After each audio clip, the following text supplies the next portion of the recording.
everyone, it's Laura, and today I'm here to talk to you about Paris Daillencourt Is About to Crumble.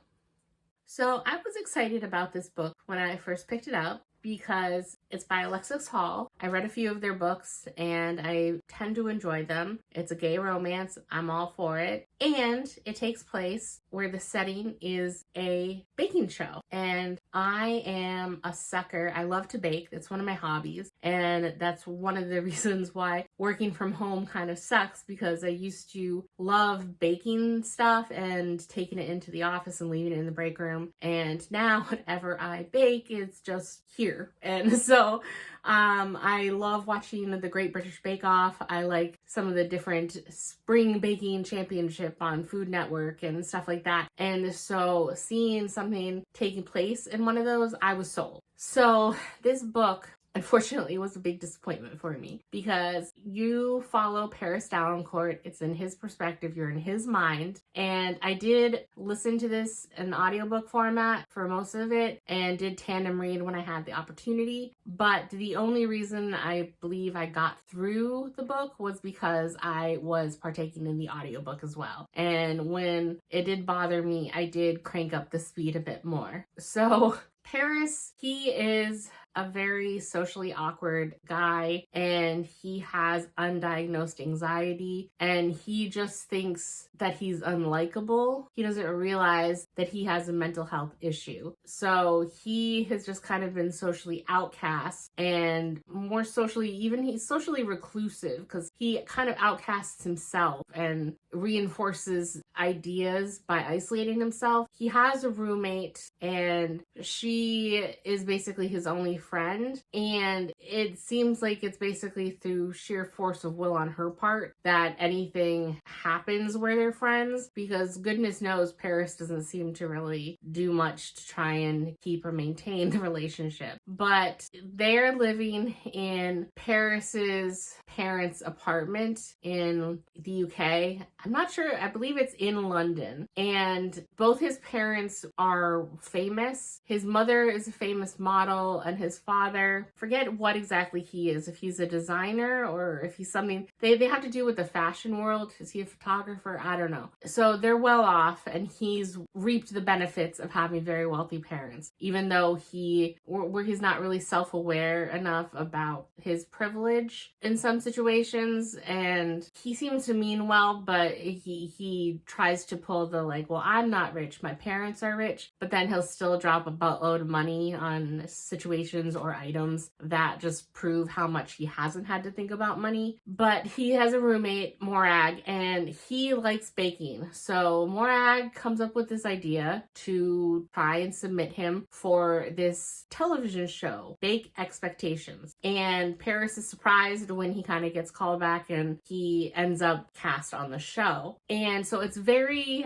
reminiscent of the Great British Bake Off, where they're given certain week challenges. They have the week to practice what they're baking, and then on the weekend they film, and there are people from all over the UK that are participating. They have kind of the judges, and then they have the witty comedic host. So it's basically a ripoff of the Great British Baking Show, but they're just using different names, so I guess that they don't have any like infringement or anything. And I like the way that the book is set up because it's broken up based on what week there is. So like week 1, biscuits, and then it goes through the days, Friday, Saturday, Sunday, and you kind of walk through what it is. And week 5, patisserie.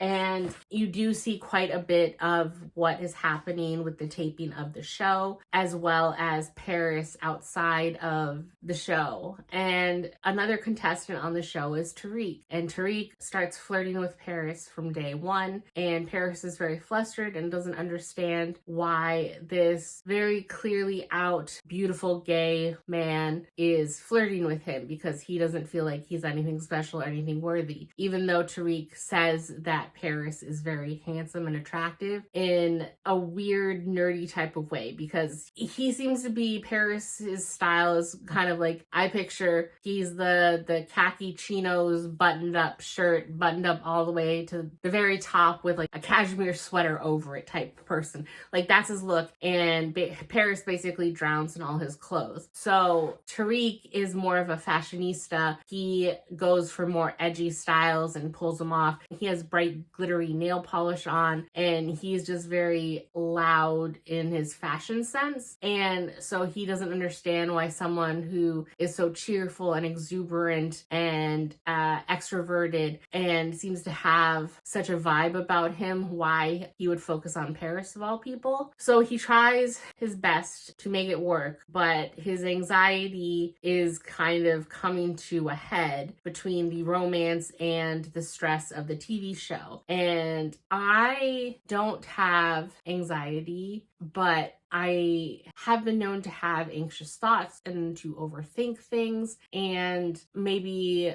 procrastinate making decisions or going for situations that might benefit me in the long run because I can talk myself out of them by thinking too much of what could negatively happen. And so I understand that mindset, but I don't feel that it's to an unreasonable level. And Paris in here, the extent that he takes things where he just sees the negative outcome in everything, and one little thing doesn't go right and it's a downward spiral and everybody hates him and it's all his fault and he's the worst person ever, and he keeps saying I'm sorry when anything happens, and being in his head and having to go along that spiral with him, it made me anxious and it was not a fun or enjoyable experience, and it kind of heightened my blood pressure reading this, and he just kept messing up situations, so that would kind of reinforce his idea that he couldn't do anything right. And he came off as very self-centered and like a jerk a lot of the times in his thinking when other people, especially Tariq or Morag, would point something out and, well, did you consider this person, or did you consider how you come off to others? He clearly just was full of self-loathing, and I want to have compassion for him, and I think it might have been easier to have compassion for him if I wasn't in his head,